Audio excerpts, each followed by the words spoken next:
سلام الخوص، واش راكم صافا هانيين كلشي بخير؟ المهم فيديو جديد ان شاء الله، ما نطولش عليكم بمقدمه، غيكون ان شاء الله على حساب دولة الامارات. كيفاش تمشي دولة الامارات والفيزا ديالها وشحال التكاليف ديال الفيزا ديالها باش تعدلها. هذا الفيديو هذا غيكون من عند اجونس، جبتكم يعني الخبر من عند اجونس شحال كتعدل هاد الفيزا هادي وكلشي ان شاء الله. غنعطيكم معلومات كامله في هذا الفيديو هذا. بالنسبه للوثائق، دولة الإمارات ما كطلبش هاد البيرو هذا، ما كيطلبش واحد الوثائق بزاف ولا هادي، وما كيطلب لك شي حتى الفلوس يكون عندك في الحساب، حساب بنكي ولا كشوفات حساب بنكي 3 أشهر الأخيرة، وهادشي هذا كامل ما كيطلبوه شي، هما اللي كيتكلفوا بهادشي هذا كامل. المهم إلا وصلت معايا ما تنساش واحد اللايك واشترك معنا الصفحة ديالنا، يبقى يوصلك الجديد ديالنا، كل فيديو حاطينه يوصل لك ان شاء الله يا ربي. وما تنساش الصلاة على الرسول صلى الله عليه وسلم، هبط التعليق وخلي لنا الصلاة على الرسول صلى الله عليه وسلم، ولا صلي على الرسول صلى الله عليه وسلم غير فمك كافي، انا ماشي مشكل. المهم الفيديو ديالنا على دولة الإمارات وفيزا دولة الإمارات. المهم نهضروا على الإمارات شوية ونرجعوا أن فيزا ديال دولة الإمارات. بالنسبة لدولة الإمارات، العمل المغاربة وهادي كاين العمل، أكثرية خصك تكون عندك لغة الأونجلي، ضروري من الأونجلي. إلا كان عندك راس تقدر تخدم دولة الإمارات معزز مكرم.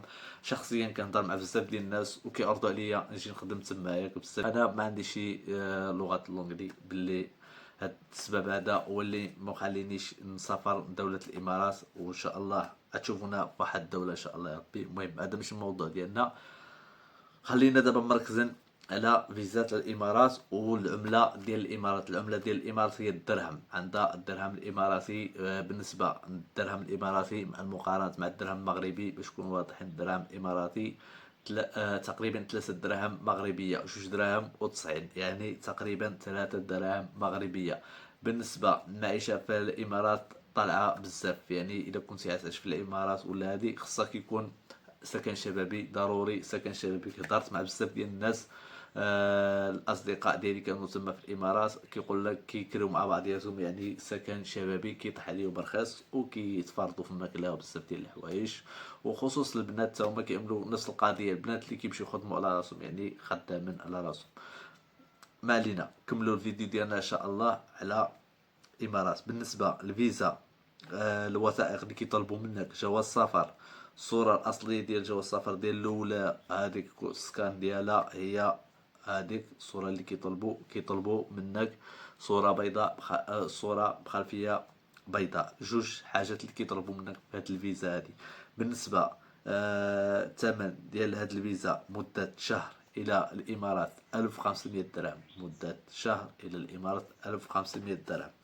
هاد العروض هادم كانوا عاملينهم في هاد الشهور هادم ديال الصيفية، عاملين هاد العروض ديال 1500 درهم مدة شهر في الإمارات. عرض تأشيرة سياحية إلى الإمارات مدة 60 يوم 2500 درهم، شهرين ب2500 درهم.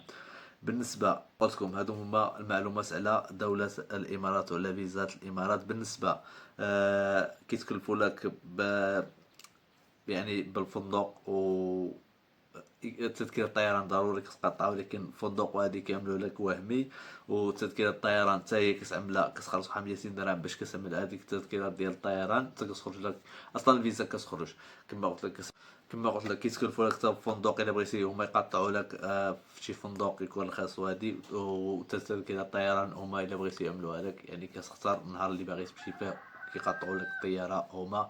المهم هاد الاجونس هادي كتخدم لك فيزا ديال الامارات بكل من الاول حتى الاخر. المهم هنا يكون سال الفيديو ديالنا، نتلاقاو في فيديو اللي ماجي ان شاء الله. وما تبخلوش علينا بواحد اللايك وبارطاج وصلاة على الرسول صلى الله عليه وسلم. نتلاقاو في فيديو اللي ماجي.